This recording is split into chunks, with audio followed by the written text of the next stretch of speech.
Hey students, we are so excited that you are back again for another week of our summer groups where we are spending a few weeks right before we get ready for camp looking at the life of Nehemiah and how God used an incredibly normal guy to accomplish an incredible task. And we've got summer camp coming up in just a few weeks, and so we hope you're excited about it. If you're still on the fence or this is the first you're hearing about it, we want you to be a part of camp. So get a hold of us, see if spots are still available, because we would love for you to see what God is going to do at summer camp. But as we prepare for that, as we get ready for that, we've been unpacking the book of Nehemiah. Nehemiah is a famous person from the Bible that you've probably heard of, but I would say for a lot of us, we've not actually read the book of Nehemiah. And so last week, we kind of started unpacking his biography, what his life was like. And we saw that he was an incredibly normal guy who his family, his ancestors were from the nation of Israel, were from the city of Jerusalem, but he had never gotten to grow up in that country. He grew up only hearing stories about his homeland of Israel. He grew up as an exile. Basically, his ancestors had been forced to move out of the nation of Israel. And Nehemiah actually grew up as a servant of the king of Persia, King Artaxerxes. And he grows up and raises to such a high position where the king actually knows him by name. He is actually one of the king's servants that knows him very, very closely. And we see how God uses Nehemiah's position to basically have a conversation with the king to grant Nehemiah access to be able to go back to his home city, the city of Jerusalem, and help rebuild it because it is in shambles. It's not doing well. And Nehemiah's heart is broken for his homeland and wants to go back and help it. And last week we kind of unpacked what that situation looked like. And this week we want to talk about how Nehemiah served an incredibly gracious God. And because Nehemiah served that gracious God, he did incredible things with his life. And the same is true for you and for me. Wherever we're at this week, we serve an incredibly gracious God who wants to work in your life, who wants to work in my life in order to see incredible things happen in our lives as he uses us. And so we're going to look at two verses. Basically where we left our story last week was Nehemiah had just asked the king, hey, can I please go back to Jerusalem and help them rebuild the city? Can I go back to Jerusalem? Will you give me some supplies? Will you give me some letters that will let me travel safely through the different countries so that I can go back to my homeland and help rebuild it? The king says, absolutely. I trust you. It's all yours. Go do this thing. And now we pick up the story with basically Nehemiah has just gotten back to the city of Jerusalem. He's just arrived back in his hometown where his ancestors were from, and he has seen what kind of bad shape it's in, that basically the walls have huge holes in them, that it's not safe for the people to live there. It's not ready to be the city that God wants it to be, where his people can live. And so what Nehemiah has done is he's surveyed the whole city and he's looked at it. And now he's called together all the leaders of the city, the priests, the leaders, the people who have influence in the city of Jerusalem. He's called them all together and he's basically going to tell them what he wants to do. And so we're going to look at two verses this evening. We're going to look at two verses tonight that's going to unpack what Nehemiah wants to do. And it's Nehemiah chapter 2, verses 17 and 18. This is what it says. It says, but now I said to them, it's Nehemiah talking, but now I said to them, you know very well what trouble we're in. Jerusalem lies in ruins and its gates have been destroyed by fire.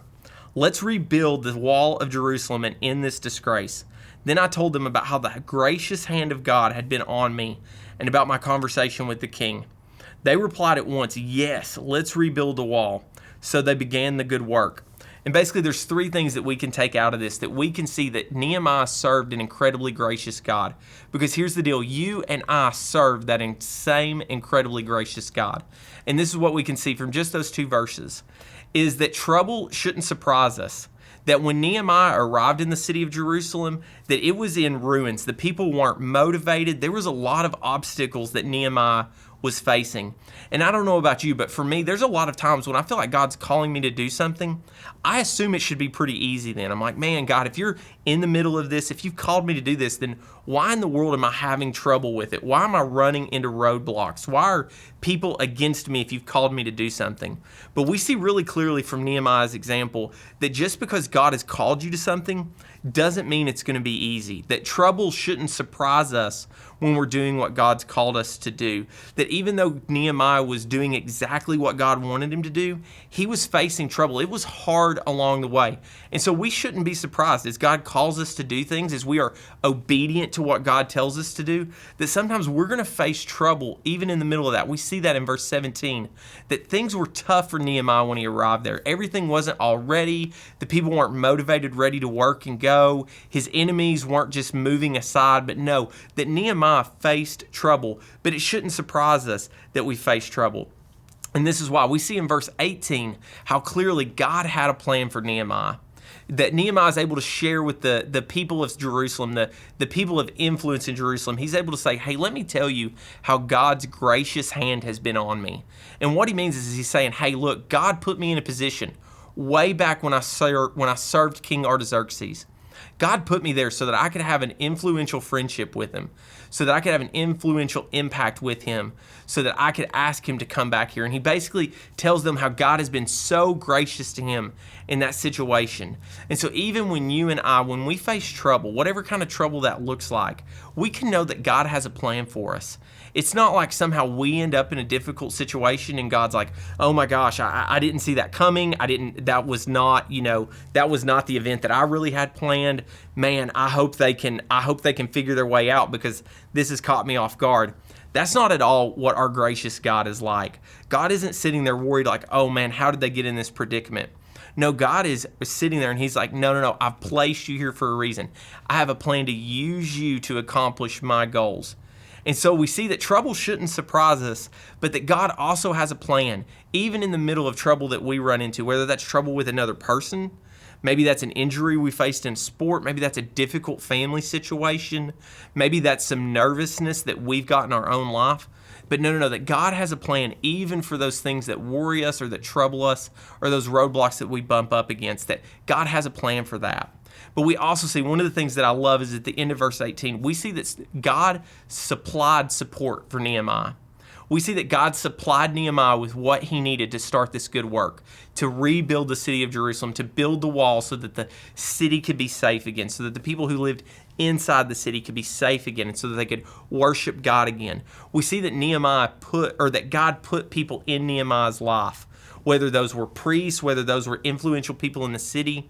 And Nehemiah was able to come and talk to them and rally them around this idea, this fact, that Jerusalem could be the city that it used to be, that God could use them to rebuild the city to look like it was always meant to look like.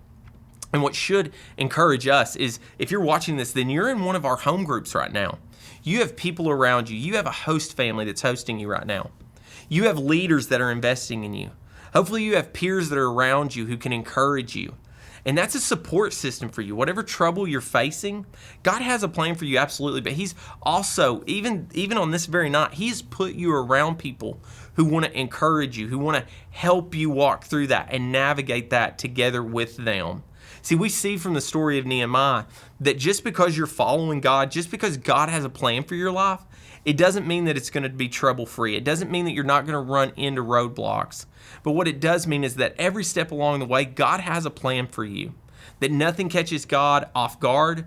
That God is never like, oh no, I didn't see that coming. But that God has a plan for every situation of life you're in.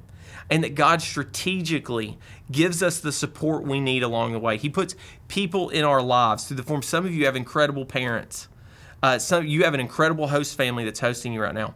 You have incredible leaders. Some of you have incredible classmates that are even in your group right now who want to support you and who want to love you exactly where you are as you walk through what God is calling you to do.